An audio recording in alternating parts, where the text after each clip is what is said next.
ও মন যে করে পায় না, ধরে রাখা যায় না, চায় শুধু যে তোমাকেই, অন্য কিছু চায় না।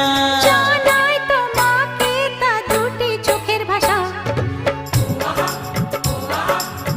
এই তো ভালোবাসা।